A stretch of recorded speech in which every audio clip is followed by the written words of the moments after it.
on commence donc par qu'est-ce que l'ésotérisme ?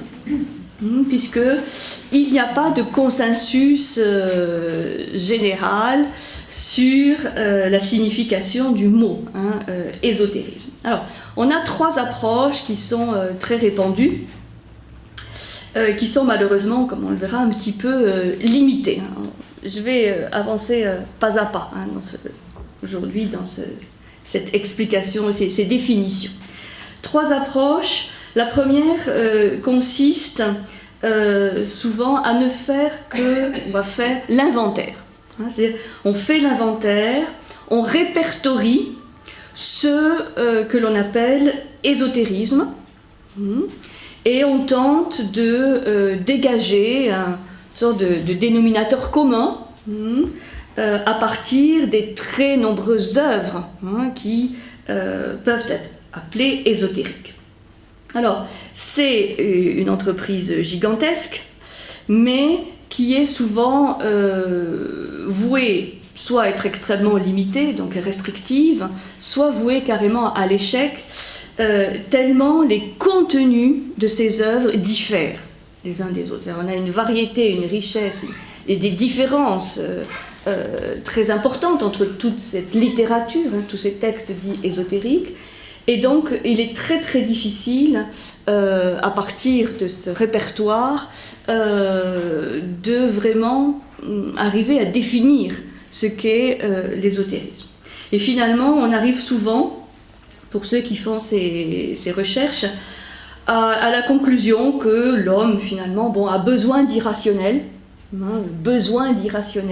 qui est devenu un peu, pas tarte à la crème, mais un thème finalement très banal chez pas mal de sociologues qui régulièrement disent il y a un retour de l'irrationnel ou un besoin d'irrationnel, mais ça va guère plus loin. Alors, il y a une deuxième approche, il y a une deuxième perception de ce mot ésotérisme qui est utilisé par ceux pour qui le vrai sens du mot renvoie à leur propre tradition ou à leur propre croyance. C'est-à-dire, mettons que je fais partie d'une tradition chrétienne, donc ésotérique, donc je vais définir l'ésotérisme par ce que je connais de la tradition chrétienne ésotérique. C'est valable pour plein d'autres champs religieux. Et donc l'ésotérisme est seulement à ce moment-là compris comme ce qu'il doit être ou comment il devrait être par rapport à sa propre perception ou tradition. Et donc là, évidemment, c'est un petit peu dangereux parce qu'il va y avoir ce qui mérite d'être appelé ésotérisme, parce que c'est des choses qu'on connaît et on y adhère, et puis ce qui ne mérite pas d'être appelé ésotérisme, et on va y mettre là, en général, tout ce que l'on ne connaît pas. C'est un peu radical ce que je dis, mais c'est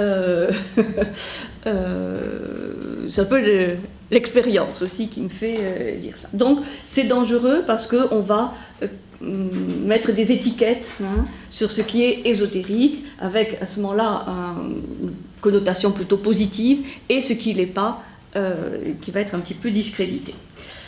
La troisième approche, qui est souvent la plus fréquente, et qui relève là un peu plus de la paresse intellectuelle, je dirais, c'est d'entretenir la confusion, en prenant ésotérisme comme synonyme d'autres notions, mais que l'on ne définit pas non plus, comme la magie, le symbolisme, l'occultisme ou les sciences occultes, l'hermétisme, la théosophie, la magie, l'initiation, enfin toutes ces notions qui bien sûr sont parfois connexes à la notion d'ésotérisme, mais on ne se donne pas la peine de définir, et donc on va associer tout ça, et ça va entretenir finalement une grande confusion sur le terme d'ésotérisme.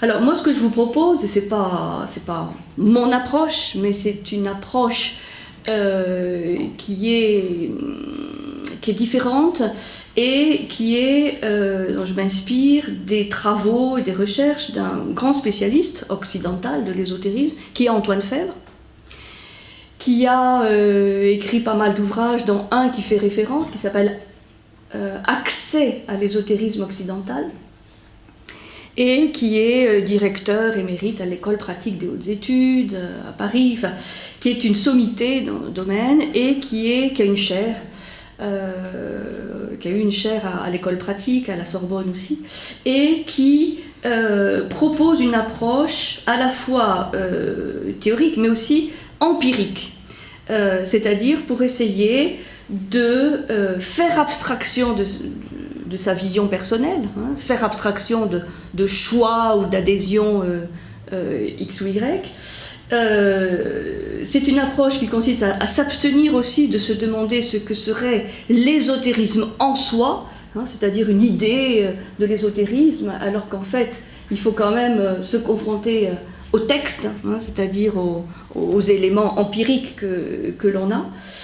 Et c'est une approche qui tente de dégager des principaux sens, d'une part le sens du mot, le sens des textes qui appartiennent à cette tradition, donc à ce champ ésotérique, et à essayer de déceler quels sont les composants nécessaires et parfois insuffisants, mais parfois suffisants, pour décréter qu'un texte, qu'un enseignement, qu'un courant est ésotérique ou pas. Donc, c'est ce que je vous propose ce matin, c'est de reprendre, enfin d'étudier un petit peu ce qu'il nous propose comme approche pour, avec des critères des composants très précis, distinguer ce qu'est, de manière un peu plus claire, l'ésotérisme. Alors, ce monsieur s'appelle Antoine Febvre.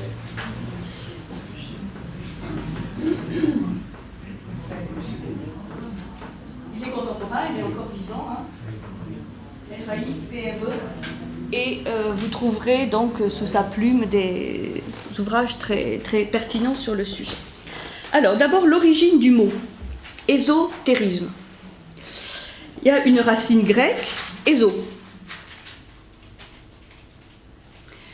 qui signifie au-dedans, qui est l'opposé de l'autre racine grecque qui est exo, qui signifie à l'extérieur. Bon. Éso, donc au-dedans, et terre, qui évoque l'idée d'une opposition. Donc ce qu'on retient en général, c'est que dans ésotérisme, il y a éso, c'est-à-dire ce qui est à l'intérieur, ce qui est au-dedans. Il faut savoir que le substantif, le mot ésotérisme, le mot, est apparu en français pour la première fois et en 1828. Donc vous voyez, c'est pas très vieux. 1828, le mot ésotérisme apparaît pour la première fois en français et c'est sous la plume de quelqu'un qui s'appelle Jacques Mater, M-A-T-E-R, qui a écrit une histoire critique du gnosticisme et de son influence. Bon, donc c'est quelqu'un qui est très intéressé par cette approche ésotérique, et il va donc fonder le mot ésotérisme. Avant cela, avant 1828, on n'a que l'adjectif ésotérique, mais qui n'est pas non plus extrêmement ancien, qui date du XVIIIe siècle. Pour situer un petit peu l'origine du mot. Alors, qu'est-ce que Jacques Mater entendait par ésotérisme? Il entendait une sorte de libre recherche syncrétique, puisant dans certains textes du christianisme et dans certains aspects de la pensée grecque, notamment le pythagorisme. Donc c'était assez limité, dans certains textes de la gnose chrétienne, le pythagorisme donc grec, et il cherchait à en faire une sorte de résumé ou de synthèse pour montrer qu'il y avait des points communs. Alors, depuis, évidemment, le mot a pris bien d'autres sens que depuis Jacques Matter. Il a pris des expressions et des significations diverses, au point de renvoyer à six sens différents. Donc là, c'est ce que Antoine Fay nous explique, qu'aujourd'hui, on peut accoler 6 sens, on va donner 6 sens, 6 significations différentes aux mots, aux ésotérismes, sans rentrer dans les textes, mais déjà le mot. Donc c'est ce qu'on va voir déjà, les 6 sens du mot ésotérisme. Alors le premier sens, c'est un terme là, fourre-tout. C'est un petit peu ce que je disais tout à l'heure par rapport à la confusion autour de ce terme. Un terme fourre-tout, puisque dans cette acception, qui est malheureusement la plus courante, on peut y trouver tout ce qui exhale un parfum de mystère. Alors, on va parler de l'Égypte mystérieuse, l'Égypte ésotérique, le channeling, toutes les techniques de channeling, c'est-à-dire de médiation avec l'au-delà, avec les défunts, les kabbales, pas simplement la kabbale juive, mais aussi la kabbale chrétienne, puisqu'il existe aussi une kabbale chrétienne, le tarot, tout ce qui est magie pratique, la connaissance des mégalithes, l'ufologie, c'est-à-dire la science des ovnis, les mouvements francs-maçons, rosicruciens, théosophiques, les nouveaux mouvements religieux, bref, un terme dans lequel on va placer tout ça, et cela, évidemment, il suffit d'aller dans des librairies pour se rendre compte que ça peut être une belle étiquette commerciale, puisqu'on va y trouver aussi le Da Vinci Code, l'Inferno de Dan Brown, le Pendule de Foucault, enfin plein de romans qui marchent bien, qui se vendent bien, parce que c'est vrai qu'il y a ce parfum un peu sulfureux parfois de mystère. Et donc on va appeler ésotérisme un peu tout ça, et c'est évidemment pas très satisfaisant. Mais il faut savoir que c'est souvent dans cette acception-là qu'on l'utilise. Ensuite, un deuxième sens déjà un peu plus intéressant, c'est celui associé aux enseignements secrets. L'ésotérisme comprend des enseignements secrets, donc non révélables ou non compréhensibles par tous. C'est ce qu'on appelle parfois la discipline de l'arcane. Discipline de l'arcane, c'est-à-dire, il y a des éléments qui sont réservés, soit à ceux qui ont été initiés, soit qui ne sont pas vraiment compréhensibles au premier degré. Donc, ça recoupe les formations. Oh là là, on va aller doucement. On va aller doucement. Aujourd'hui, je vais aller vraiment très très doucement pour donner un certain nombre de repères, pour sortir justement la confusion. Donc, cette idée d'enseignement secret va impliquer la distinction entre initié et profane. Donc, soit il peut s'agir de secrets, jalousement gardés au fil des siècles, soit des messages occultes qu'un artiste aurait subrepticement glissés dans son œuvre et qu'il va falloir décrypter. Donc, alors, ce sens est déjà un peu plus intéressant, mais il est trop restreint parce que on va trouver des contre-exemples. C'est-à-dire, par exemple, l'alchimie, les enseignements alchimiques, les textes alchimiques, qui se sont fait connaître, notamment à partir du XVIe siècle, et qui étaient largement diffusés. C'est-à-dire qu'il y a une abondante littérature dans ce domaine, on le verra. Et donc, il n'y a pas dans cette littérature alchimique, qui, par d'autres aspects, est vraiment ésotérique, se soucie du secret, hein, ou de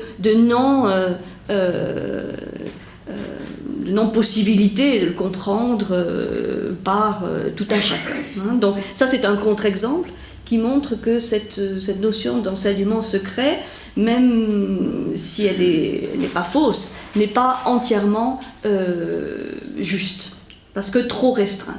On peut aussi citer un certain nombre de textes, littérature théosophique, notamment, qui étaient largement répandus auprès du grand public et qui ne ressortissaient pas de cette définition d'enseignement caché. Donc, il est clair aussi, quand même, que l'étymologie du terme ésotérisme comprend l'idée de secret, mais qui suggère davantage qu'on accède à la compréhension d'un texte, d'un mythe ou d'un symbole que par un effort. C'est pas l'idée que ce soit caché pour être caché, mais que pour le comprendre, ça va demander un effort personnel de lecture, d'interprétation, ce qu'on appelle parfois l'herméneutique, la science d'Hermès. C'est-à-dire que, bon, voilà, il y a peut-être un premier sens évident, mais très vite on se rend compte qu'il y a d'autres sens plus cachés, plus intérieurs, qu'il va falloir décoder, déchiffrer. Ceci, c'est vrai, mais c'est un petit peu différent de se dire, ben voilà, il va falloir interpréter, comprendre, approfondir, et toujours se demander si on ne peut pas découvrir encore autre chose, que de dire, bon, voilà, il y a des enseignements secrets qui excitent un petit peu la curiosité et en fait n'est pas souvent très juste. Troisième sens que l'on peut trouver, mot ésotérisme, c'est le fait qu'il y a un mystère. Donc c'est la notion de mystère inhérent aux choses mêmes, inhérent à l'univers, aux humains, etc. C'est-à-dire l'idée que la nature est pleine de secrets et de signatures occultes. Déjà, le présocratique Héraclite, vous vous rappelez, Héraclite disait « La nature aime à se cacher ». La nature aime à se cacher. C'est-à-dire que voilà, la compréhension de la nature exige qu'on gratte un petit peu, qu'on aille au-delà du premier aspect qu'elle nous montre, des apparences, pour comprendre ses lois, ses principes, qui ne sont pas forcément évidents au premier abord. Est-ce que la nature a cette volonté de se cacher ? Non. C'est un constat qu'on peut faire que voilà, il y a des choses qui ne sont pas évidentes, a priori évidentes, on ne peut pas comprendre immédiatement. Donc la nature est pleine de secrets et il existerait des rapports invisibles entre par exemple les astres, les planètes, les constellations, les hommes, les animaux, les métaux, les plantes, c'est-à-dire qu'il y aurait comme ça des réseaux de rapports, de liens, de correspondances entre tous les composants de l'univers. Et que ces rapports, ils ne sont pas directement évidents, visibles, tangibles. Et qu'il va falloir aller les chercher dans leur signification profonde. Donc ça, c'est par rapport à la nature pleine de secrets, le mystère de la nature.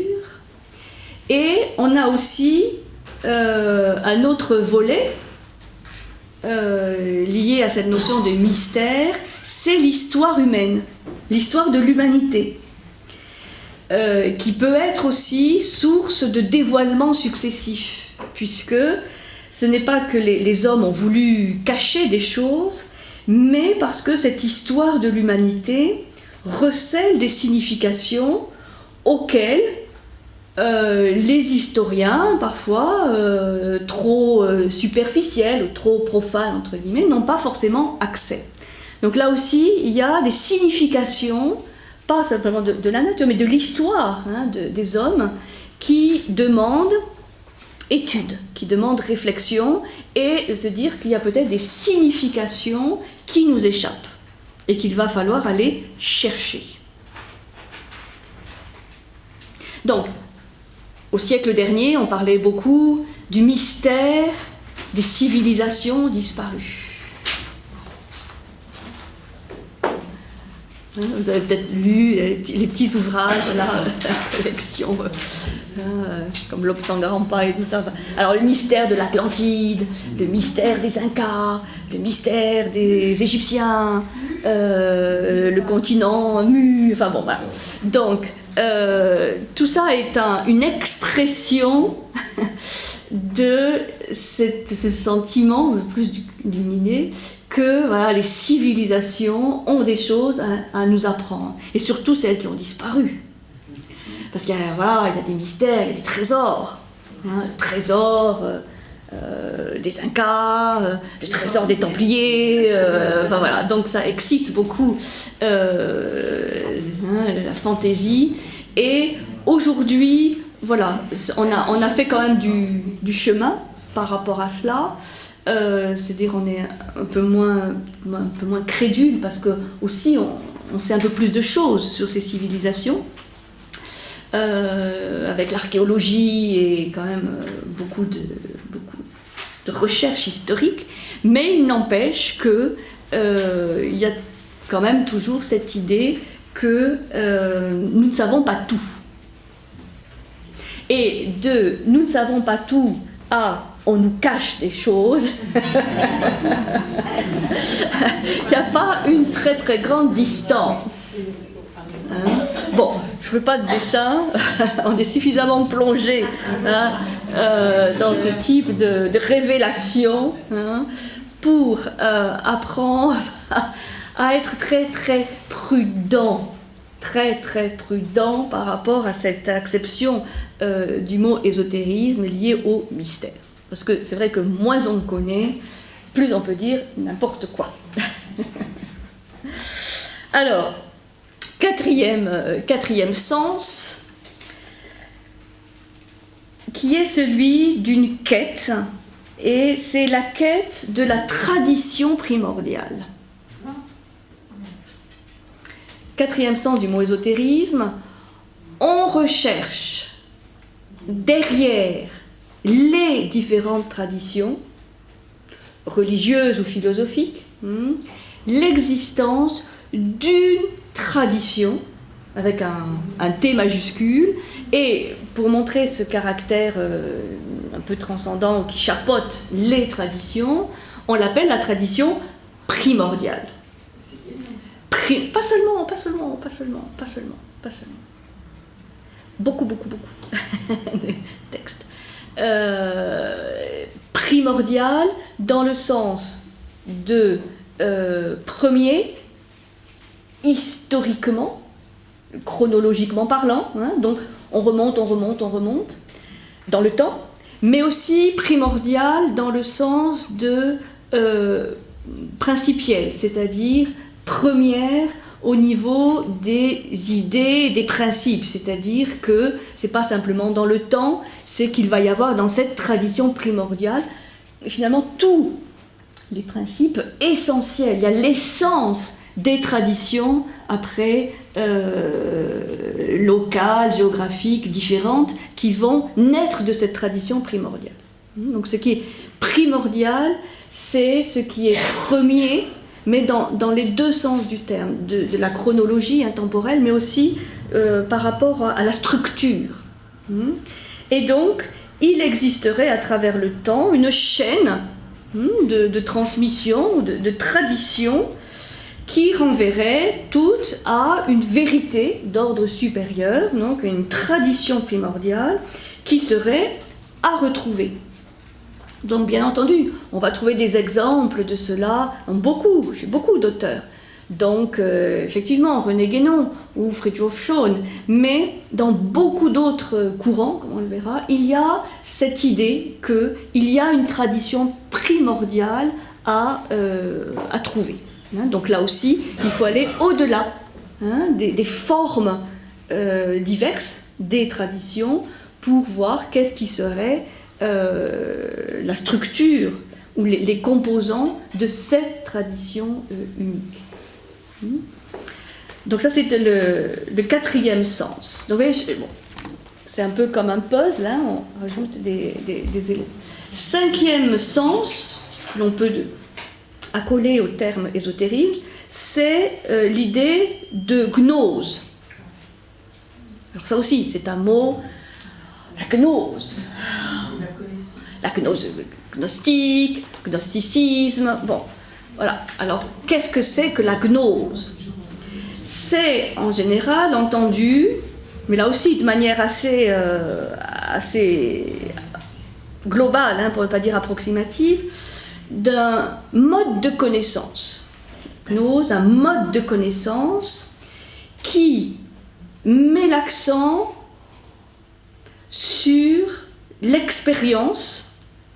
Donc c'est un peu un mode de connaissance empirique, donc pas théorique, pas dogmatique, empirique, et on met l'accent sur ce qui est le mythique, le symbolique, qui va aussi, comme on le verra, notamment au niveau des courants chrétiens, c'est un mode de connaissance qui va un petit peu mettre au deuxième plan, voire exclure la notion de foi ou de croyance au profit de la notion de connaissance. C'est-à-dire que, on va même avoir des courants qui vont dire que le salut passe par la connaissance et n'est pas une question de foi.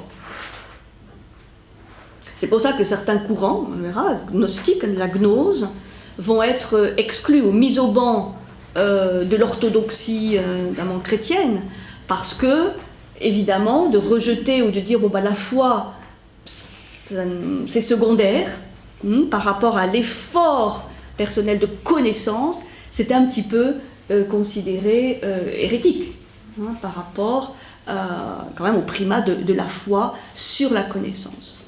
Donc c'est un mode de connaissance, la gnose. Un mode de connaissance, alors selon les cas, qui va intégrer la notion de foi, puisque ça peut ne pas s'opposer, la foi et la connaissance, soit exclure ou rendre tout à fait secondaire cette notion de foi. C'est toujours cette idée que posséder cette connaissance, c'est être initié à une vision plus profonde qui va au-delà des apparences. Non, c'est différent de mystique. Je reviendrai tout à l'heure sur la différence qu'on peut faire entre l'ésotérisme et la mystique. Il y a un critère qu'on verra tout à l'heure qui permet vraiment de bien distinguer les deux. Posséder cette connaissance, c'est des apparences. Au-delà d'une connaissance, être initié à un type de connaissance plus profonde, plus intérieure, donc forcément plus riche, qui va au-delà des apparences. Donc vous voyez, on retrouve aussi dans cette idée de gnose le fait qu'il a fallu un effort pour arriver à ce type de connaissance. Donc, on a un statut, de fait de posséder cette connaissance, un statut qui nous différencie des autres. Voilà le 5 sens. Et j'en arrive au 6e sens, qui va être celui qui va nous intéresser tout particulièrement. C'est celui qu'a adopté la recherche universitaire, puisque quand même depuis quelques années, c'est pas très vieux, mais l'ésotérisme fait l'objet de chaires à l'université, donc, universitaires qui deviennent spécialistes de ce champ. Et pour les universitaires, et certains historiens aussi, l'ésotérisme est avant tout une forme de pensée. Une forme de pensée. C'est une manière, une forme de pensée. Donc, c'est un voyez que c'est un peu différent des autres sens, même si, comme on va le voir, il y a des choses qu'on retrouve, bien entendu, notamment cette notion de secret ou de mystère. Mais eux ou ER, enfin, comme vous voulez. Une forme de pensée, bien sûr c'est vague, mais on va sortir du vague. Mais, disons, de le considérer au même niveau, c'est-à-dire sur un même plan, qu'une forme de pensée scientifique, qu'une forme de pensée religieuse, qu'une forme de pensée philosophique. C'est-à-dire, c'est quelque part donner à l'ésotérisme, va redonner un certain nombre de lettres de noblesse qu'elle a peut-être pu perdre, en disant, voilà, c'est à part entière une manière de voir le monde, de voir l'homme, une forme de pensée. Pas simplement de croire, mais de penser. C'est-à-dire que là, c'est un fonctionnement.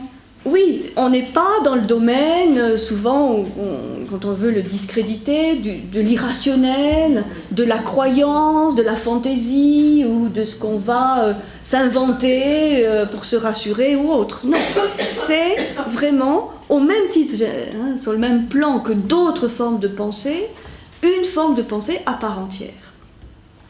Et là, évidemment, tout naturellement, on va se demander quels sont les critères de cette forme de pensée, en quoi elle se différencie d'une pensée, par exemple, philosophique ou scientifique.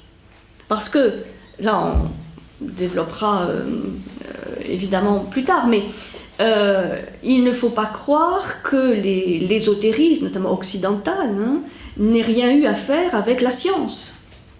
Ou avec la modernité. C'est-à-dire, il y a vraiment des imbrications, des implications réciproques, et c'est pas la science contre l'ésotérisme, ou la philosophie contre l'ésotérisme, ou la théologie même contre l'ésotérisme. Parce qu'on va avoir dans certaines théologies beaucoup d'éléments ésotériques. Donc plutôt de considérer des oppositions ou de dire, bon, de toute façon, l'ésotérisme c'est toujours marginal, c'est-à-dire à la marge, en fait, la réalité est que c'est beaucoup plus transversal. Les choses sont beaucoup plus imbriquées les unes dans les autres, ce qui les rend plus difficiles aussi, parce que c'est toujours plus facile de faire des oppositions un peu manichéennes, et donc voilà, ah mais l'ésotérisme c'est pas scientifique, ah mais c'est pas philosophique, ah mais c'est pas religieux. C'est voilà, ça c'est non seulement c'est pas vrai, mais c'est vraiment trop réducteur. Oui. Et aujourd'hui, grâce aux recherches universitaires, on peut quand même déceler les tenants et les aboutissants, et donc considérer que plutôt que de parler d'une pensée marginale, mais d'une pensée transversale. J'aime bien cette idée que c'est une pensée qui finalement qui a traversé tous les courants pratiquement philosophiques, tous les courants religieux, mais aussi les courants scientifiques. Alors, ça rend le domaine, je pense, un peu plus complexe, mais aussi plus intéressant. Enfin, moins manichéen, on va dire. Vous voyez l'idée ? Alors, en fait, tout ça est quand même assez récent, puisque c'est surtout à partir des années 90, 1900, 1990, que l'ésotérisme, notamment l'ésotérisme occidental, puisque alors, on ne parlera pas de l'Orient, c'est déjà suffisamment riche avec l'Occident, l'ésotérisme occidental désigne une spécialité à part entière dans un certain nombre d'universités.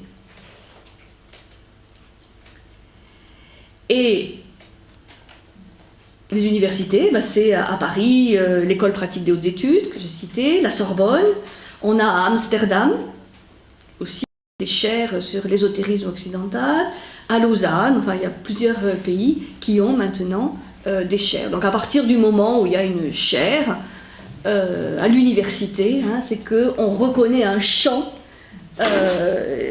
disons, intéressant à étudier, à investiguer. Hein. Qu'est-ce qui a déclenché cette évolution? Oh, bah c'est des initiatives, c'est des personnes en fait, hein, qui se sont intéressées. On voit par exemple le cas de M. Fèvre, qui n'était pas du tout satisfait de la manière dont cette pensée qui l'intéressait, hein, était traitée dans la plupart des ouvrages. Donc il y a une sorte d'insatisfaction, hein. C'est comme quand on a fait rentrer la philosophie orientale à l'université. Ça a été un combat. Ça a été un combat, on rappelle à la Sorbonne, parce que beaucoup d'universitaires disaient mais l'Orient, enfin l'hindouisme par exemple, ou le bouddhisme, ce ne sont pas des philosophies, ce sont des religions, donc elles n'ont pas leur place, hein, à l'université laïque, disons, hein, qui est le propre de notre université française. Donc, ça a été vraiment des combats. Et donc, pour l'hindouisme, le bouddhisme, ça s'est fait dans les années 70. Là, pour l'ésotérisme, il a fallu attendre encore un petit peu. Mais c'est surtout, en fait, voilà, ça vient de chercheurs, d'historiens, professeurs qui n'étaient pas satisfaits de ne pas pouvoir traiter ce champ de manière rationnelle, de manière scientifique. Quasi. Donc, au sens large, quand on dit ésotérisme occidental, au sens large, et c'est ce qui va nous intéresser, cette pensée se rapporte au monde, du monde de l'Antiquité, et notamment grecque, hein, ou gréco-romaine, jusqu'à nos jours. Avec, donc, dans l'Antiquité gréco-romaine, bien sûr, une grande place au pythagorisme, mais aussi à l'orphisme, qu'on verra aussi, les écrits grecs attribués à Hermès Trismégiste, au IIe ou IIIe siècle de notre ère, tous les courants de la gnose chrétienne, hein, du gnosticisme chrétien, et aussi tous les courants qui vont se développer au Moyen-Âge, à la Renaissance, et y compris à l'époque moderne et contemporaine, où on va voir tout l'impact aussi des traditions religieuses chrétiennes, juives et de l'islam. Donc ça c'est au sens large, donc ça c'est le sens qui va nous intéresser. Au sens restreint, quand on parle d'ésotérisme occidental, moderne, c'est souvent la restriction qui est faite, où on étudie simplement la modernité, c'est-à-dire de la Renaissance à nos jours, puisqu'il est vrai qu'à la Renaissance, il y a eu un renouveau et une explosion de beaucoup de courants et de pensées liées à l'ésotérisme. Donc au sens large, c'est de l'Antiquité à nos jours, au sens restreint, c'est de la Renaissance. Vous avez pas mal de spécialistes aujourd'hui qui travaillent sur cette époque, donc de 4-5 siècles, de la Renaissance à nos jours. Alors, c'est à partir aussi de 1990, enfin 1989-1990, qu'Antoine Fèvre va proposer un modèle fondé sur une recherche empirique, c'est-à-dire inductive. Lui, c'est un grand érudit, grand connaisseur de tous ces textes, et il va proposer de chercher des composants, des éléments qui permettent de dire si un texte ou un courant est ésotérique ou pas. Donc ça, c'est tout le modèle qu'il a mis en place, qui est depuis lors beaucoup utilisé. En fait, il y a deux grands modèles, mais là, je vais surtout parler du sien, où il va travailler sur une sorte de généralisation à partir d'un ensemble de phénomènes qui partagent un air de famille. C'est-à-dire en étudiant les différentes traditions, voilà, pas quels sont les dénominateurs communs, mais quelles sont les formes de pensée, toujours j'insiste, les formes de pensée qu'on va trouver de manière transversale dans ces différents courants. Alors il va dénombrer six composants, donc c'est ça qu'on va étudier maintenant, 4 qu'il va considérer essentiels, ou qu'il va même appeler intrinsèques, c'est-à-dire qu'ils sont nécessaires, absolument nécessaires, les 4, pour définir une pensée ésotérique, et 2 autres composants qui sont intéressants, qui sont assez fréquents, mais qui ne sont pas strictement nécessaires. Et donc, il va appeler ésotérisme en Occident une forme de pensée identifiable par la présence de 6 caractères ou 6 composants distribués selon un dosage variable, c'est-à-dire que voilà, selon les courants, on va avoir plus un thème qu'un autre, il sera plus développé, mais il va falloir quand même au moins 4 composants pour pouvoir dire qu'un texte, qu'un courant, qu'un enseignement est ésotérique ou pas. Donc, dosage variable à l'intérieur d'un vaste contexte historique et concret.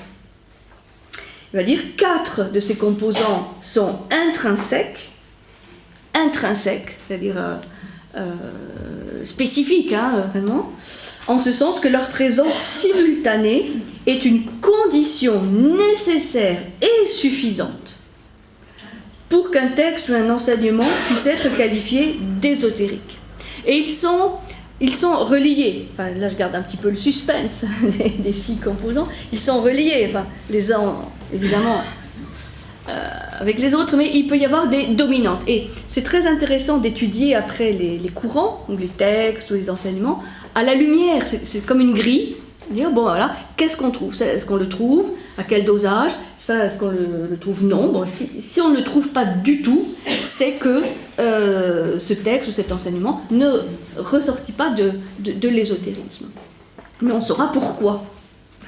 Et si on dit oui, on saura aussi pourquoi. Et les 2 autres composants sont secondaires, mais non fondamentaux par rapport aux autres.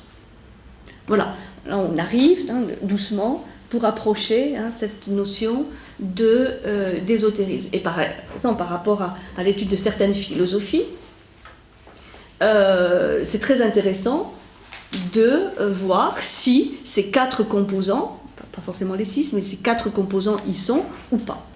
Par exemple, c'est ce qui fait une grande différence entre, pour citer des choses qu'on connaît un peu, entre le platonisme, donc la philosophie de Platon, de ses successeurs immédiats, et le néo-platonisme, qui est la réécriture du platonisme à une autre époque avec d'autres courants, que l'on va voir créé par Plotin, mais que l'on va voir après avec Porphyre, Jamblique, et tout ce qu'on a vu sur l'école néoplatonicienne l'année dernière, où là, vraiment, on se rend compte qu'il y a beaucoup plus d'éléments ésotériques dans le néoplatonisme. Et c'est pour ça que, par exemple, ça va tant se développer en Moyen-Orient, notamment grâce à l'islam, où beaucoup de courants philosophiques musulmans vont intégrer le néoplatonisme, donc de l'ésotérisme, beaucoup plus que le platonisme lui-même. Beaucoup plus que le platonisme lui-même, qui, de mon point de vue, n'est pas une philosophie ésotérique, alors que le néoplatonisme, beaucoup plus. Mais encore faut-il étudier les composants. Vous voyez? Et ça, donc ça, c'est un exemple, mais dans le stoïcisme, évidemment, il y a des composants. Il y a voilà, une touche, il y a des éléments ésotériques. Est-ce à dire que le stoïcisme est de l'ésotérisme? Non, parce qu'on ne va pas forcément trouver les 4 ou les 6 composants. Vous voyez?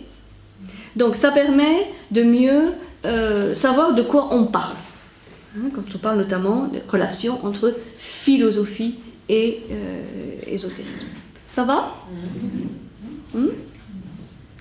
Alors, est-ce qu'on attaque?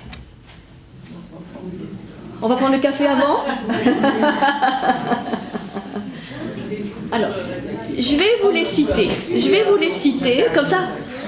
Hein? Je vais vous les citer. Il y en a 6, hein, ça va. Et on va prendre un café avant de les étudier. Donc, les 4 fondamentaux, vous allez voir, c'est des choses qu'on connaît. Hein, il n'y a pas de scoop. C'est pas croustillant, hein, ce que je vais vous expliquer. Mais, alors, le premier composant, c'est l'idée de correspondance universelle. Premier point. Correspondance universelle. Je vais vous expliquer ce que c'est. L'idée de correspondance universelle. Deuxième composant, l'idée d'une nature vivante. Nature vivante. Troisième composant, l'idée de, et le rôle surtout, de l'imagination et de ce qu'on va appeler de manière générale les médiations. Des éléments qui vont faire la médiation. On va voir entre quoi et quoi. Quatrième composant, l'expérience de la transmutation. L'imagination et... Les médiations. Tout ce qui va faire office d'éléments médiateurs, les médiations. L'expérience de la transmutation. C'est la chimie, ça? Pas seulement. Vous voyez, comme ça, c'est vraiment pas une critique. Hein, on est tous, dès qu'on emploie un mot, oh, voilà. Ah, la transmutation, c'est la chimie. C'est vrai, hein, c'est vrai. Mais pas que. Pas que. Alors, et encore, faudrait-il définir ce que c'est que l'alchimie. Hein, alors, ça, c'est les 4 donc nécessaires et suffisants. C'est-à-dire, si on a ces 4 avec des dosages différents, mais si on a la présence de ces 4, on peut dire, voilà, là, on a une pensée ésotérique. Les 2 autres, facultatifs, c'est la pratique de la concordance.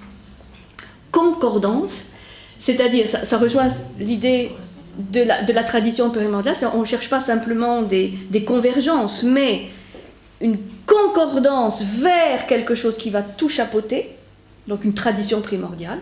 Là, c'est là où on revient à cette idée de rechercher une tradition, l'unité transcendante, hein, comme dit Schwann, l'unité transcendante des religions, par exemple.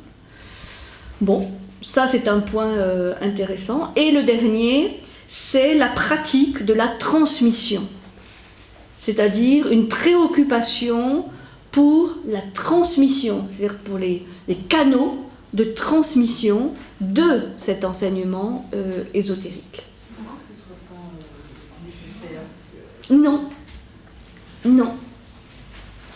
Non. Oui. Oui, mais c'est intéressant de voir que dans sa définition, alors après, on peut aussi se faire sa grille à soi, hein, dire ah ben moi celui-là je le rajoute. Parce que pour moi c'est important. Et c'est vrai que on va le trouver hein, dans beaucoup de courants ésotériques. Oui. Mais il ne le met pas comme un des critères nécessaires, même si on le trouve évidemment fréquemment. D'où l'idée de transmission de maître à disciple ou d'initiation.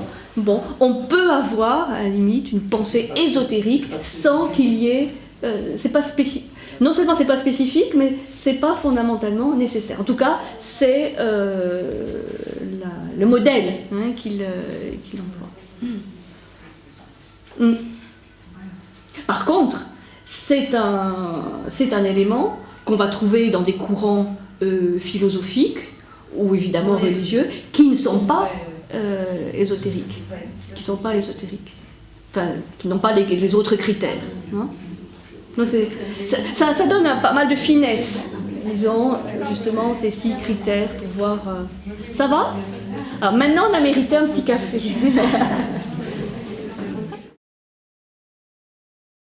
L'idée de correspondance universelle. Premier composant, l'idée de correspondance universelle. Donc, évidemment, on trouve là l'antique idée du microcosme et du macrocosme. Alors ça, je vous en ai suffisamment parlé.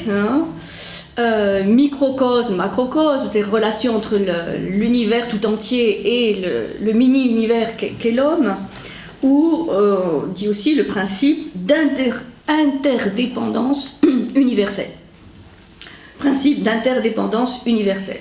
Alors, c'est évident, par exemple, par rapport à ce critère, que toutes les philosophies, tous les courants grecs, la philosophie grecque, platonisme, aristotélisme, stoïcisme, épicurisme, cynisme, enfin, sont dans cette vision au moins d'une relation micro-macrocosme. C'est leur mode de pensée.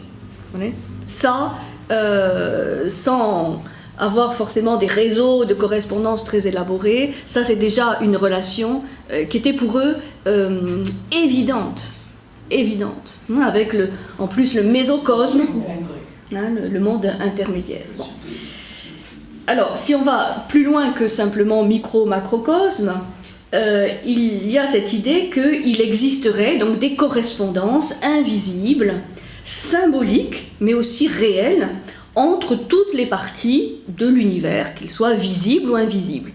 On verra des textes essentiels par rapport à l'ésotérisme occidental, qu'on appelle la table d'émeraude, où il est dit « ce qui est en haut est comme ce qui est en bas, ce qui est en bas est comme ce qui est en haut ». Alors, ça semble a priori comme ça un peu simplé, mais en fait c'est une expression très condensée de cette idée que tout est reflet, tout est miroir et que rien n'est isolé, tout est en relation, tout est en interdépendance. Donc ces correspondances, bien sûr, elles sont considérées comme plus ou moins voilées au premier regard, elles ne sont pas évidentes, et elles sont donc destinées à être étudiées, lues, déchiffrées. L'univers entier est une sorte de théâtre de miroir. C'est comme ça un ensemble presque de hiéroglyphes à décrypter. Tout y est signe, tout objet cache un secret. Donc, qu'est-ce que ça donne comme vision du monde? Eh bien, la vision d'un cosmos complexe, bien complexe, donc fait d'interdépendance, pluriel, hiérarchisé, tous les plans sont pas au même niveau, tous les plans de la réalité ne sont pas justement égaux, ils sont hiérarchisés, et il y a des réseaux, ce qu'on appelle des réseaux d'analogie ou de correspondance. Alors, comme conséquence de cette idée, il y a, je redévelopperai à un autre moment, le fait que les principes qu'on a beaucoup développés dans la science, notamment en Occident, les principes de non-contradiction, les fameux principes du tiers exclu, ou de causalité linéaire, sont absents de cette vision et sont remplacés par la notion de tiers inclus ou même de synchronicité. C'est-à-dire qu'il y a des choses qui peuvent se passer simultanément, même si on ne comprend pas bien comment l'un influence l'autre ou comment l'autre rétroagit sur l'un. C'est-à-dire, vous voyez, cette idée de correspondance, ça va très loin, et elle est très intéressante parce que, justement, aujourd'hui, avec la science, on redécouvre un certain nombre d'éléments qui sont très, très proches de cette vision. Oui, physique quantique. Donc, grosso modo, on peut dire qu'il y a deux sortes de correspondances. Il y a celles qui existent dans la nature, qui sont peut-être les plus évidentes. Par exemple, la relation entre les planètes et les métaux. Bon, il n'est pas forcément très évident que le soleil va être en relation avec l'or, par exemple, ou la lune avec l'argent, ou Mercure avec le mercure. Bon, c'est peut-être plus facile, mais ou Saturne avec l'étain, je ne sais pas, enfin, ou les pierres précieuses. Voilà, ça c'est un exemple de correspondance qui fait que Soleil voilà, on va le mettre en relation, en correspondance avec d'autres éléments de l'univers, avec les parties du corps humain, par exemple. Alors ça peut sembler, voilà, fantaisiste, mais il faut savoir que c'est un élément essentiel de la pensée, justement, ésotérique. L'idée de correspondance. Donc, planète et corps humain, ou le caractère. Relation entre les planètes et le caractère psychologique des individus. C'est ce qui fonde l'astrologie. Donc, toutes les relations entre le monde céleste et le monde concret, le monde visible. Il y a aussi un autre type de correspondance entre la nature ou même l'histoire et les textes, et notamment les textes révélés. Par exemple, dans la Kabbale, que ce soit la Kabbale juive ou la Kabbale chrétienne, on va faire des relations entre les lois de la nature et certaines parties de textes. Les textes sacrés, les textes révélés, c'est-à-dire que l'écriture et la nature se trouvent nécessairement en harmonie. C'est-à-dire qu'on va trouver dans les textes des enseignements sur la nature et vice-versa. On dit souvent la nature est un grand livre. Bon, donc il va y avoir cette idée que dans les textes, dans l'étude des textes, dans l'interprétation des textes, il va y avoir des éléments qui nous permettent de mieux comprendre la nature. Et la nature, ou les lois de la nature, nous permettent de mieux comprendre les textes. Par exemple, la structure de certains textes. Quand certains textes racontent la création du monde, ou la création de l'homme, bon, on va trouver par exemple des principes qui vont nous éclairer sur les lois de la nature, et vice-versa, avec des étapes. Alors, moi ce que je voudrais, ce que je vous propose dans ce séminaire, c'est que après, chacun croit ce qu'il veut. Mais que, vous voyez, le problème n'est pas de croire ou de ne pas croire, c'est de comprendre. Alors, donc après chez vous, vous ferez mais ou alors se demander, bon, voilà, qu'est-ce qui bloque, quoi? Qu'est-ce qui fait que, alors ça vraiment non, ça d'accord, alors ça non. C'est Descartes qui bloque. Ah mais Descartes, le pauvre, il était beaucoup plus métaphysicien, comme on l'a dit. Bon, voilà, donc correspondance entre la nature ou l'histoire de la nature de manière, et les textes. Les textes sont partie prenante de ces correspondances. Donc, bien entendu, cette notion de correspondance, comme je disais, va se trouver dans de nombreux courants philosophiques, qui chacun va développer ces réseaux d'analogies et de similitudes. Par rapport à ce point, c'est évident que le stoïcisme, comme je disais tout à l'heure, les stoïciens, qui voient l'univers comme quelque chose de vivant, ça c'est le deuxième point, mais donc avec des éléments en correspondance les uns avec les autres, vont épouser ce type de pensée. Le néoplatonisme aussi. Donc, c'est un premier élément, cette idée de relation. je ferai simplement une petite parenthèse, savoir que, je dis que je ne parlerai pas trop de l'Orient, mais il y a une pensée, une forme de pensée qui a ce critère, c'est évidemment la pensée chinoise,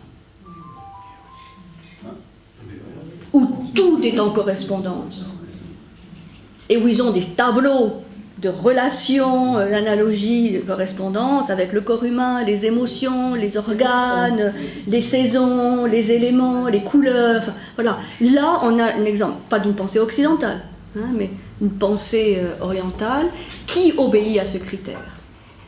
Encore aujourd'hui. Et qui est la base de la médecine, de la diététique, de toutes les disciplines, traditionnelle, le feng shui, la divination, évidemment. Donc là, on a l'exemple d'une pensée encore contemporaine, hein, même si elle est un peu mise à mal aujourd'hui, qui obéit à ce critère. Alors, est-ce à dire que toute la pensée chinoise est ésotérique? Non. Mais ce critère-là, il y est, évidemment. Et on le redécouvre aujourd'hui à la lumière, justement, d'une autre vision du monde apportée par la science, entre autres. Alors, deuxième composant, l'idée de nature vivante. C'est lié, mais c'est un peu différent. Et certains courants vont mettre l'accent sur l'idée d'une nature vivante. Les stoïciens, par exemple. L'univers est un organisme vivant, c'est organique. Ça, c'est quelque chose qui va être regardé par un certain nombre de courants ésotériques en Occident, alors que, par exemple, dans des visions plus dominantes, notamment dans le christianisme, on va oublier l'idée que la nature est vivante. On va même parfois diaboliser la nature. Donc, dans ce principe, la nature est considérée comme un organisme vivant, parcouru de forces invisibles mais actives. Et donc, la nature doit aussi se déchiffrer. Elle a un mystère, elle aime à se cacher, donc il va falloir décrypter, décoder les enseignements de la nature. Alors, le mot magie, magia, qui va être si important dans l'imaginaire, notamment à partir de la Renaissance, est lié à cette idée d'une nature vivante. Magie. Aussi par rapport aux correspondances. Magia évoque cette idée d'une nature considérée comme vivante dans toutes ses parties. Voilà. Rien dans la nature ne peut être considéré comme inanimé, comme mort. Même les minéraux sont considérés vivants, même si leur mode d'évolution est différent. Les plantes, évidemment. Bon, à partir des animaux, c'est plus évident. Mais tous les règnes de la nature sont vivants et sont reliés les uns aux autres. Les deux premiers sont très proches l'un de l'autre. En général, quand il y a l'idée de correspondance, il y a l'idée de nature vivante. Et quand il y a l'idée de nature vivante, il y a en général l'idée de correspondance. Mais c'est bien de distinguer quand même. Ça va donner cette idée que la nature est parcourue par une lumière ou un feu caché qui circule à travers elle. Donc la magie, c'est à la fois... Donc vous voyez ce mot magie, qui est parfois employé un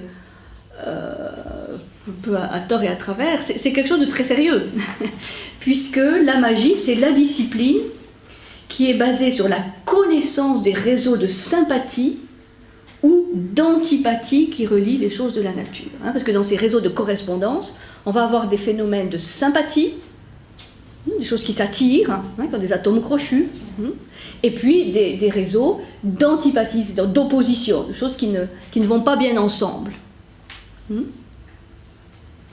Donc, des réseaux de sympathie ou d'antipathie, qui relient les choses de la nature, qui relient les composants de la nature, et la magie c'est ça, c'est la connaissance, mais aussi la mise en œuvre concrète de ces connaissances. C'est pour ça qu'on va parler d'une magie opérative, d'une magie concrète, pratique, qu'on va par exemple trouver dans l'alchimie, où là on va expérimenter le travail concret sur la matière. On va séparer les éléments, les relier, hein, il y a tout le processus donc, qu'on va voir après de transmutation.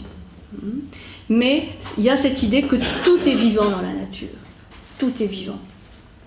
Et qu'il y a donc des réseaux de sympathie, d'antipathie qui font la structure même du vivant et de son évolution.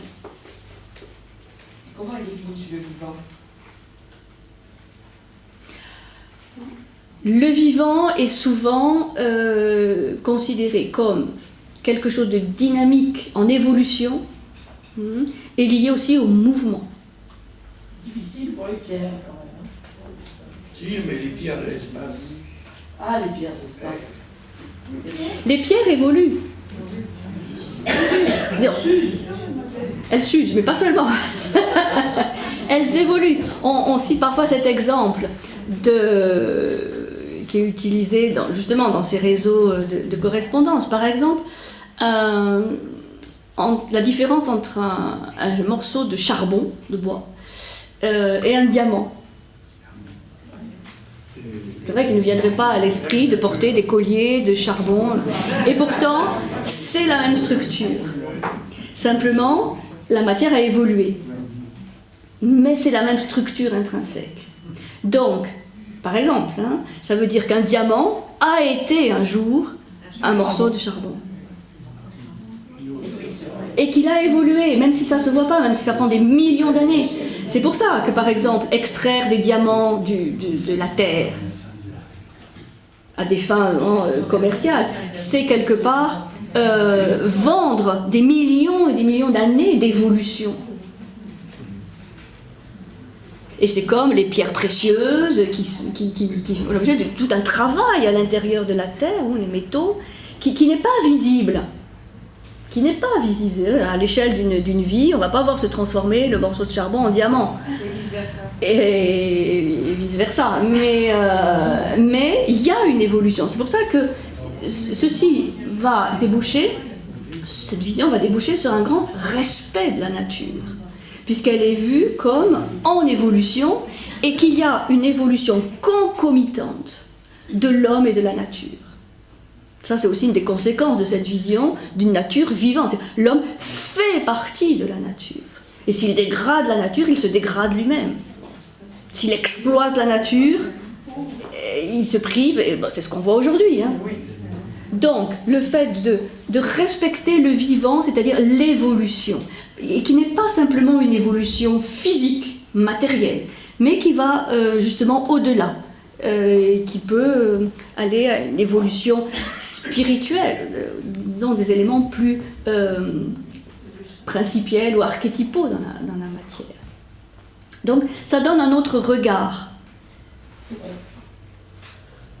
sur tout ce monde minéral, surtout parce qu'à partir du végétal on le comprend mieux. Petite plante, la rose, son évolution, comme elle s'agrandit ou ça meurt. Ça se voit mieux. Mais pour le règne minéral, c'est pareil. Et le règne minéral est très important dans cette magie. On le verra avec l'alchimie, la pierre philosophale. La pierre. Pierre. C'est pas la plante philosophale, la pierre philosophale. C'est-à-dire qu'on travaille sur vraiment le minéral. Bon. Donc on va trouver ça aussi, on le verra dans l'orphisme, dans le pythagorisme, cette idée de nature vivante. Ça va même très loin parce qu'on va trouver toutes les recherches de Paracels, médecin de la Renaissance. L'homéopathie est une discipline, quelque part, qui intègre cette vision de l'infiniment décimal, l'infiniment petit. Donc ça a beaucoup de conséquences. Pour ça je parlais tout à l'heure de transversalité, parce que ça irrigue beaucoup de choses, même si on ne le sait pas forcément. Alors, troisième élément qui est aussi extrêmement important, c'est le rôle de l'imagination et des médiations, c'est-à-dire de tout ce qui va servir comme élément médiateur. Dans un monde donc complexe, comme un feuilleté, si vous voulez, avec beaucoup de couches, il va y avoir la mise en évidence d'éléments qui vont jouer plus que d'autres un rôle de médiation, de médiateur. Alors, oui, entre autres. Donc, cette notion de médiation ou d'imagination, ces deux notions sont liées, elles sont complémentaires. Donc, ça découle aussi des deux premiers. Parce qu'à partir du moment où il y a des correspondances et où il y a une nature vivante, ça suppose qu'il y a une forme de pensée, forme qu'on appelle l'imagination, capable d'utiliser, de déceler des médiations de toutes sortes. Alors ces médiations, c'est quoi? C'est des images symboliques, des symboles, comme les mandalas qu'on avait vus dans la tradition tibétaine, aussi chez Jung, des rituels. Un rituel est un médiateur qui permet de mettre en relation deux plans de l'univers. Ça peut être aussi tout ce monde des esprits intermédiaires. Les religions, notamment les trois religions du livre, développent très profondément cette notion de hiérarchie intermédiaire. Les anges, bien sûr, l'angélologie, c'est très important. Les chérubins, les séraphins, enfin, tous ces éléments de médiation entre l'homme et l'univers. Cette échelle de Jacob, quoi, elle est constituée de paliers, où à chaque étage, il y a des entités, des éléments qui vont faire le passage.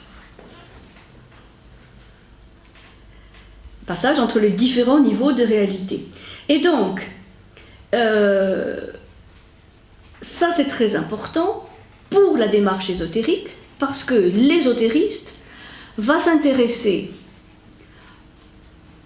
peut-être encore plus à ces éléments intermédiaires qui sont révélés à lui de l'intérieur par sa propre imagination créatrice, que par le fait de rejoindre Dieu. C'est là où on fait une différence entre la démarche ésotérique et la démarche mystique, où souvent le mystique, ou la mystique, essaie de justement court-circuiter un peu ces intermédiaires, ces éléments médiateurs, pour arriver à l'union. L'union, fusion avec le divin, Dieu, etc. Bon. Et alors que l'ésotériste, lui, il s'intéresse plus à la connaissance et au fait de gravir ces échelons que d'arriver carrément à l'union. C'est fin, parce qu'il y a des mystiques qui vont faire toute une recherche de type ésotérique. Je pense à Hildegard de Bingen, par exemple, qui est quand même une grande mystique, mais qui aussi est une ésotériste, parce qu'elle va étudier, par exemple, elle va étudier les plantes, elle va étudier la musique, enfin, tous ces éléments qui sont des éléments de médiation. Donc elle a les deux. Mais vous avez des mystiques qui ne sont pas des ésotéristes, et des ésotéristes, donc, qui ne sont pas des mystiques. C'est différent. Parce que la mystique, ou le mystique, cherche à vivre l'union. Et il peut vouloir aller d'un coup. Tac. D'où la difficulté aussi de la vie mystique, puisque justement il n'y a pas cette échelle, la construction de cette échelle intermédiaire entre lui et l'univers ou le divin. Donc c'est pour distinguer un peu les mêmes mots. Alors, cette connaissance des éléments médiateurs, donc des éléments de passage, cette connaissance et ce vécu est appelée aujourd'hui l'imagination créatrice.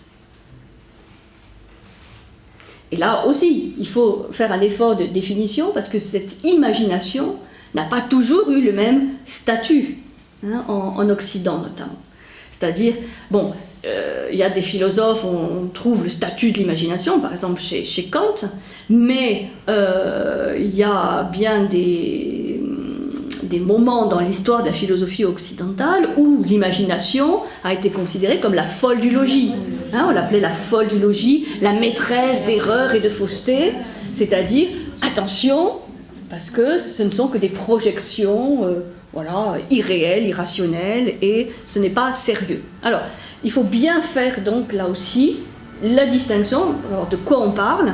Il y a cette imagination créatrice, aujourd'hui à peu près les historiens, les universitaires s'accordent pour une même définition, et ce qu'on pourrait appeler la fantaisie, c'est-à-dire des créations de son esprit ou de sa psyché, plus détachées du réel. Ça, je dirais, bon, par rapport à tout le problème de l'imagination qu'on a vu chez Bachelard l'autre jour, c'est pas évident parce que c'est encore très neuf cette reconnaissance de l'imagination créatrice. Bachelard y a contribué en Occident. Pour la connaissance du Moyen-Orient et notamment de l'islam, on doit beaucoup à Henri Corbin, hein, qui lui avait inventé un mot pour ce monde intermédiaire, il l'appelait l'imaginal. En disant, voilà, ce monde imaginal, donc, ou imagination créatrice, est un monde intermédiaire qui permet de spiritualiser la matière, ça monte, et de matérialiser l'esprit. C'est-à-dire c'est un monde intermédiaire de rencontre entre ce qui descend et ce qui monte. La matière qui est spiritualisée, ce qu'on trouve dans l'alchimie.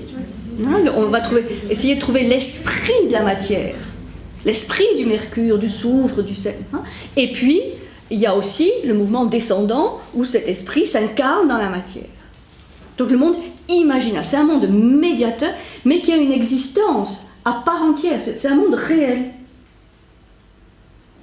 Et qui permet de faire justement cette médiation. C'est pour ça qu'on accole souvent le terme de créatrice, parce que c'est source d'une pensée féconde, où justement il y a la rencontre de deux mondes qui souvent s'opposent.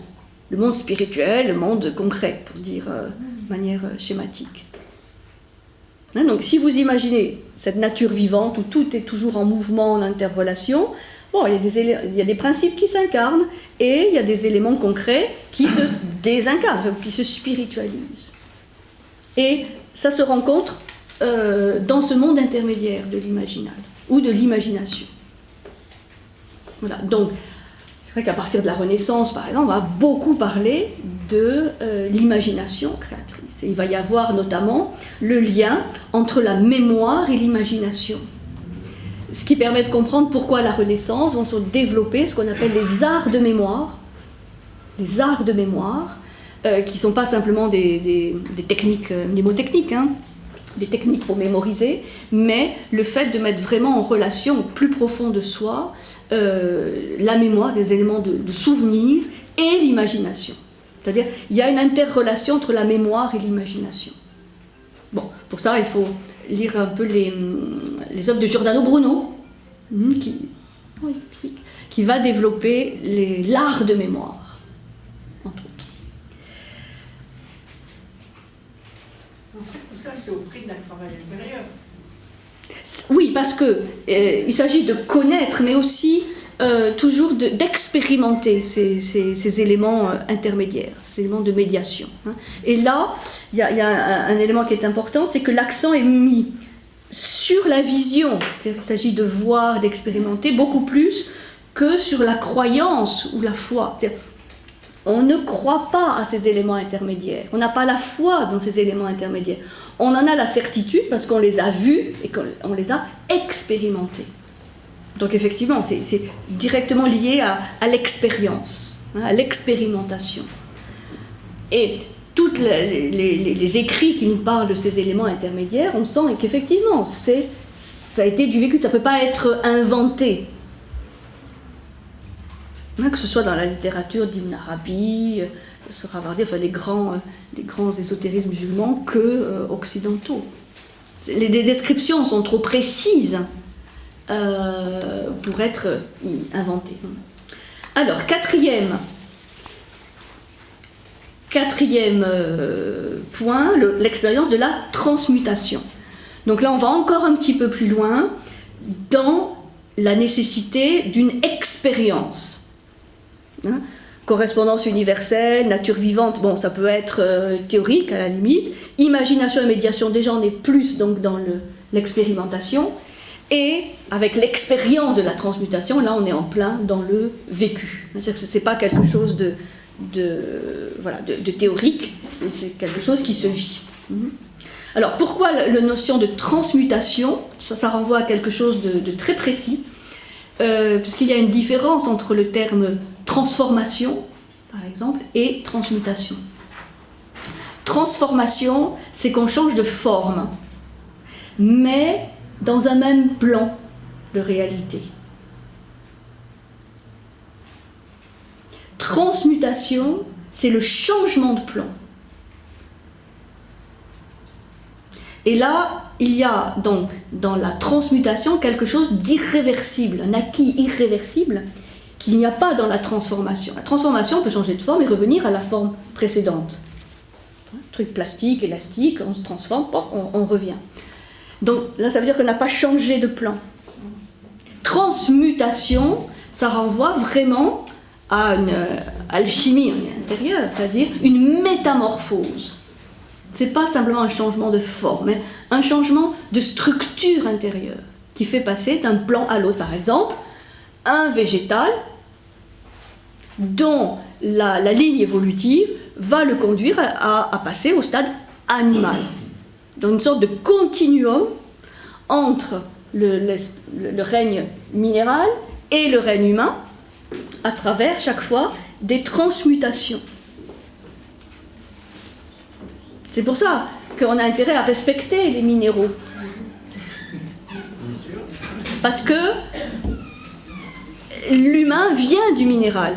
Il y en a déjà des cas de transmutation des végétaux oui, vous avez par exemple des éléments de transition. Par exemple, les plantes carnivores. Bon, c'est un exemple d'un élément de transition entre l'espèce végétale et l'espèce animale. Oui, dans les océans, dans les mers, il y a énormément de plantes qui sont à la fois végétales et c'est ça. C'est ça. Donc, de ce point de vue, c'est toute la dynamique de l'évolution, où les choses ne sont pas... on ne passe pas d'un plan à l'autre de manière radicale, hein, mais il y a des éléments de transition, ce qui conforte cette idée d'un continuum.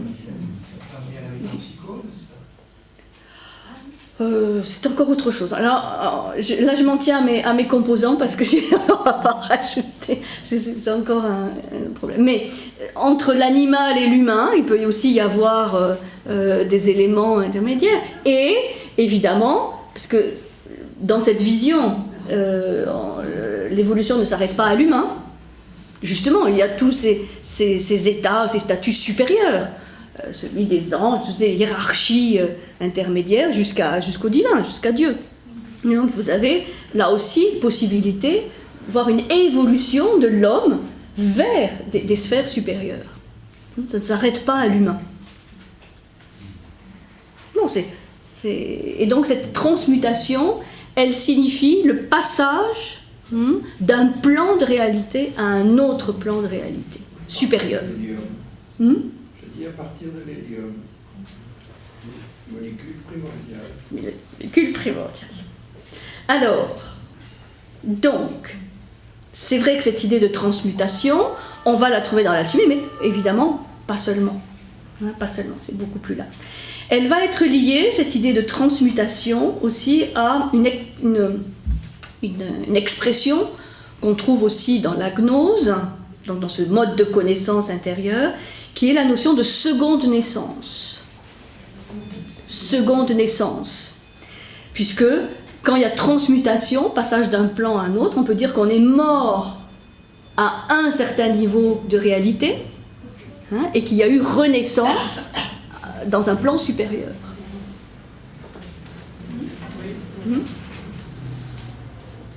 Et évidemment, c'est un processus, c'est intéressant parce que c'est relativement irréversible, c'est-à-dire il peut y avoir des cas de régression, mais ils sont exceptionnels, puisque la loi de l'évolution veut qu'on progresse d'un plan à des plans supérieurs, puisque c'est vraiment des acquis structurels. Donc, un homme ne peut pas redevenir une pierre. Ça, c'est pas possible. Ce qui est très rassurant. Ni un animal. Bon, voilà donc rapidement les 4 éléments principaux. Donc, il faut les quatre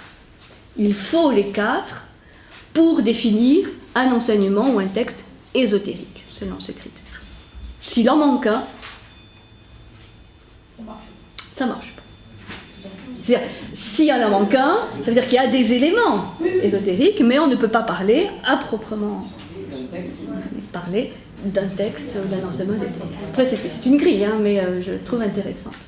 Ensuite, rapidement, les 2 autres, qui sont secondaires, mais quand même qu'on trouve souvent, et ce qui peut aussi provoquer quelques confusions, c'est la pratique de la concordance, c'est-à-dire qu'il ne s'agit pas simplement de trouver des convergences, ah, mais ça ressemble, oh, il y a des pyramides partout, en Égypte, oh, voilà. Et on fait une sorte d'amalgame.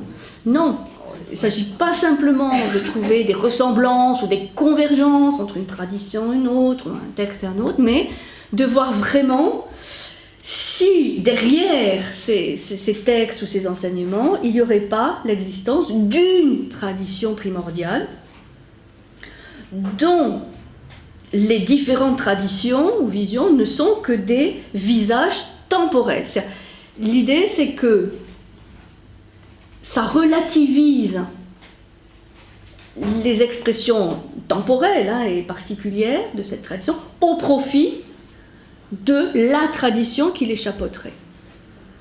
Et ça on le voit bien à la Renaissance, et ça a été encouragé par la découverte de l'Orient, aussi de la philosophie et de la vision du monde de l'Orient, parce que là, on s'est rendu compte qu'il y avait des points communs. Et donc peut-être toutes ces expressions temporelles n'étaient que des formes provenant d'une tradition antérieure et qui primerait sur elle. C'est ce qui a donné cette expression qu'on va trouver beaucoup à la Renaissance de philosophia perennis, la philosophie pérenne. Philosophia perennis ou philosophie naturelle, ou parfois appelée de philosophie occulte, c'est-à-dire en fait d'une tradition philosophique, une vision du monde qui s'ancre dans les temps les plus reculés de l'humanité et dont les principes vont ensuite irriguer ou imprégner des formes temporelles. Donc c'est ça la concordance. Il n'y a pas simplement convergence, mais l'idée d'une racine spirituelle commune, une racine principielle, archétypale commune. Et c'est ça qui va donner l'idée que s'il y a cette connaissance d'une tradition primordiale, on ne peut développer que la tolérance et la compréhension ou le respect pour les différentes traditions formelles et locales, parce qu'elles sont toutes issues d'une même tradition, et qu'il est inutile de vouloir se battre pour défendre un dieu ou une vision, parce qu'en fait elles sont toutes ancrées dans la tradition primordiale, la tradition pérennis. Et il y en a qui vont même plus loin, pour dire qu'il ne peut pas y avoir de réelle fraternité ou tolérance, mais tolérance au sens fort du bien, s'il n'y a pas cette vision d'une tradition primordiale. Parce que sinon, tôt ou tard, d'une manière ou d'une autre, les conflits entre une forme et une autre vont prendre le dessus. Et que même l'acceptation de l'autre, la tolérance vis-à-vis de l'autre, peut être mise à mal à des moments extrêmes, s'il n'y a pas cette vision d'une concordance. Bon, donc ça c'est un point fort. Ça c'est pas tous les courants ésotériques qui ont cette recherche d'une tradition primordiale, mais on va le trouver. On va le trouver. Ah. Si elle est primordiale, c'est qu'elle vient de loin.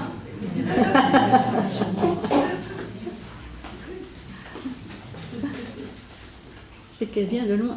Mais il y a des expressions de cette recherche, justement, même chez les archéologues. Et plus on remonte dans l'étude des civilisations, on va trouver des points communs. Voilà. Et donc, bon, mais alors si tout le monde a construit des pyramides, c'est que, soit ils se sont copiés les uns les autres, soit il y a soit dans l'inconscient de l'humain cette forme pyramidale, soit il y a eu encore avant, donc au 10e millénaire ou avant, une tradition qui s'est perpétuée. Les deux. C'est-à-dire il y aurait quelque chose dans l'homme, et puis il y aurait développement historique, les deux. Et enfin, donc, le dernier élément, la pratique de la transmission. Donc là aussi, on est dans une expérimentation, un vécu, parce que la transmission n'est pas quelque chose d'abstrait ou de théorique.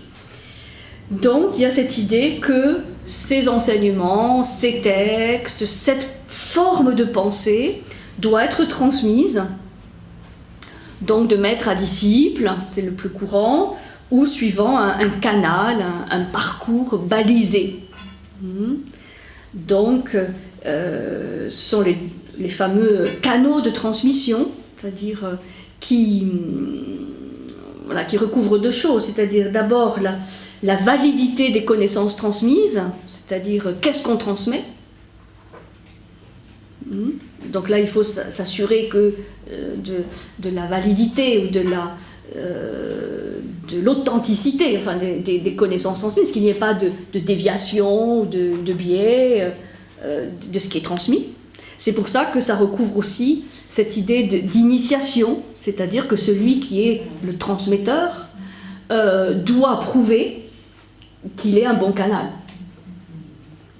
Parce qu'une chose est l'acquisition des connaissances qu'il faut transmettre, et autre chose est la manière dont on va les transmettre. Et si le canal n'est pas bon, ça va casser la chaîne de transmission. Donc là, une exigence, de ce qu'on va trouver dans beaucoup de courants religieux, notamment.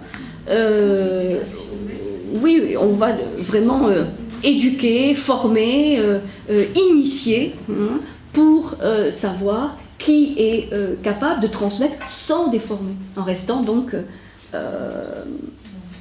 fidèle à la lettre, mais aussi, surtout à l'esprit aussi du texte en question. Donc, on va trouver cet élément de transmission, comme disait Christiane tout à l'heure, c'est vrai, dans un certain nombre de courants, mais, disons, dans ce modèle, il n'est pas nécessaire. On peut trouver des courants ésotériques où il n'y ait pas le projecteur mis sur cette idée de transmission, même s'il est quand même assez courant et problématique. Parce que c'est pas...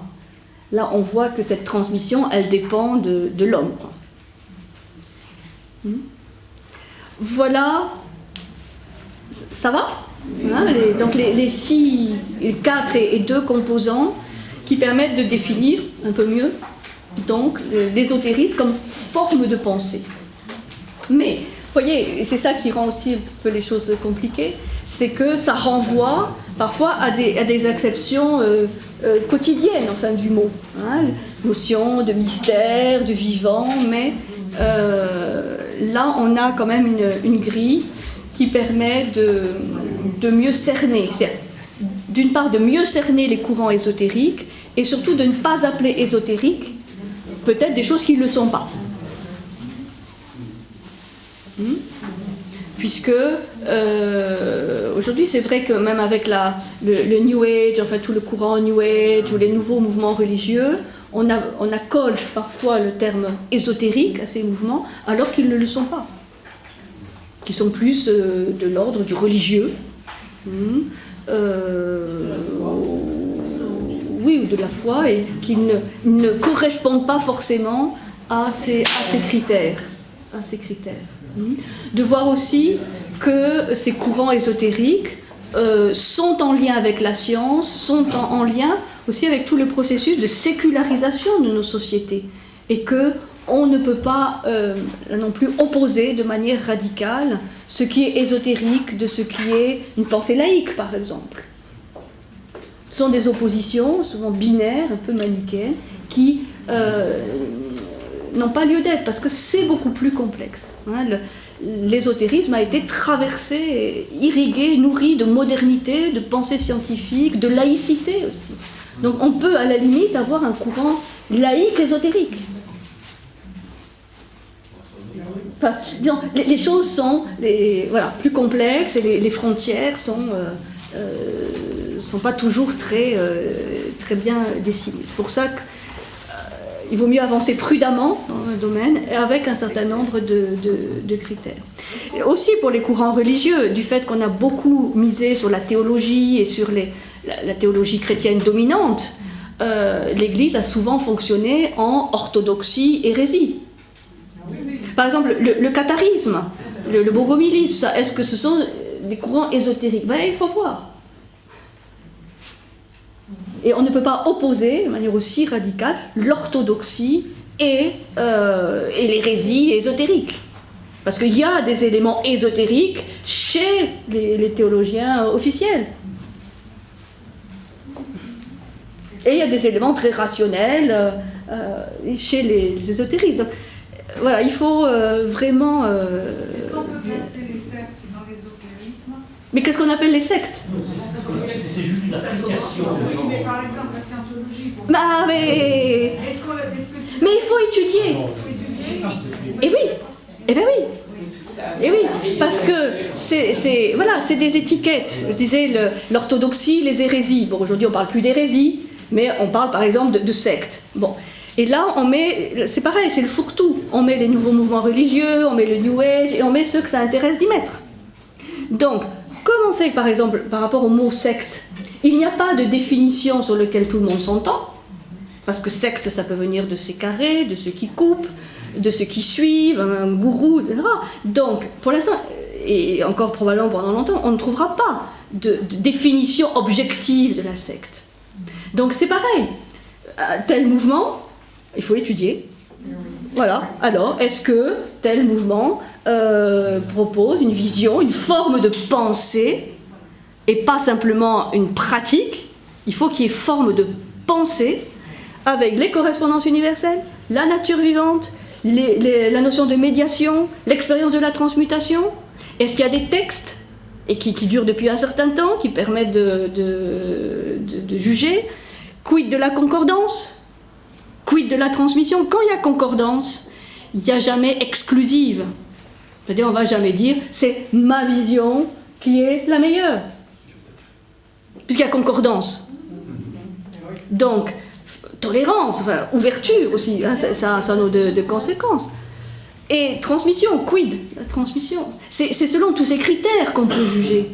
Et justement, arrêter de mettre des étiquettes fourre-tout, qui jettent le discrédit sur parfois des courants millénaires extrêmement sérieux. Donc moi je trouve ça formidable que l'université, la recherche soient emparées du sujet, parce qu'on est dans un sujet émotionnel, passionnel, qui est excellent pour encourager la peur, et donc il ne faut pas jouer le jeu. Enfin, il ne faut pas entretenir cela. Il faut étudier. Et il faut étudier les textes et la littérature. On veut connaître un mouvement, mais il faut lire ce qu'il écrit. Donc il faut lire. Voilà. Et pour tous les mouvements, c'est pareil. Parce que sinon, on reste dans le monde de l'opinion. Et ça, c'est pas philosophique. C'est pas que c'est pas bon, mais après. Mais c'est pas philosophique. C'est pas philosophique parce qu'on est soi-même, et on sait très bien que nos sociétés aujourd'hui jouent beaucoup sur la peur. un problème de verre dans, je sais pas, une cantine, et ça fait le gros titre, et la pauvre... c'est fini. Enfin, on joue sur la peur de l'insécurité, la peur de ce qu'on mange, la peur de ce qu'on respire, la peur de l'autre, la peur des sectes, la peur de... C'est pas ce que j'ai dit. Mais je profite d'une question particulière pour répondre de manière plus générale. Bien sûr, mais comme il y a des dérives scientifiques, il y a des dérives religieuses et tout ça, donc il faut mettre de la raison. Il faut mettre de la raison dans ce sujet. De la raison. Il faut de la raison. Chercher à connaître. Chercher à connaître. Avant de juger, chercher à connaître, à comprendre. C'est un peu le but par rapport à ce sujet qui c'est très émotionnel, souvent traité de manière très émotionnelle. Et c'est pour ça qu'on vient ici. C'est pour ça que vous venez ici, voilà. Alors à la semaine prochaine.